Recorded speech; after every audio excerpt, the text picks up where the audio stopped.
ke ɗaya ni na dace, ashe dai ba ke za na zauce. Kin shiga zuciyata idan ba kewa za ta so ni, ashe dai inda na ganki tabbas na san mun dace na yaƙini, ashe dai kullum addu'ata idan nai ke Allah ya bani. Ke tauraruwa ce na bugare da zance, ashe dai nufa malama ce.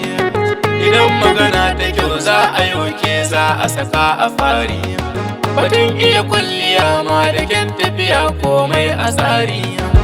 Ke ɗaya kin ishe ni a fannin sau na samu jari, ashe dai a yau na taka kulli, ashe dai bayana akwai dalili, ashe dai akan ki kwaga misali mai mushirya har da dumbul ina ƙaunar ki a zuciyata, ashe dai silent ka ta zumbul take ɗaya zan iya rayuwata.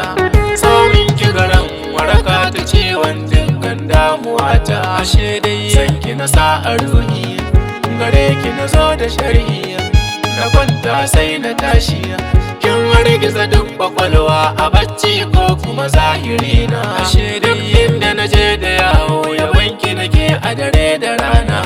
Na so to daddabance yabanki nake a cikin batuna, ashe dai ɗaya za na aure, ashe dai ya ɗaya za mu tare, ashe dai a danki ki sa turare, ashe dai ko ba kwalliya ke in kika fito tilas a biki.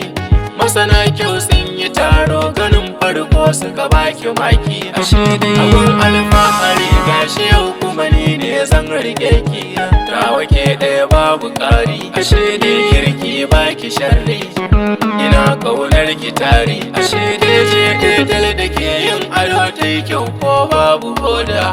Kuryar ki kamar sarewa kwarai kin kai matsayin na koda, ashe dai batun ilimi gwagin yi shi ko a ina zan ba da shaida, ashe dai ashe ni zan rabauta da sanki na ɗauki tuta, ashe dai ki faga bukata.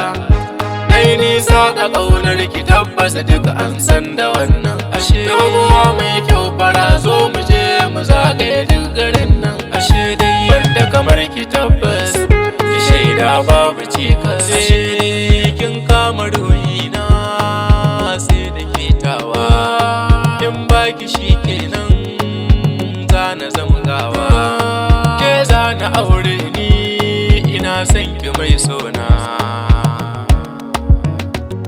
ina son ki mai sona.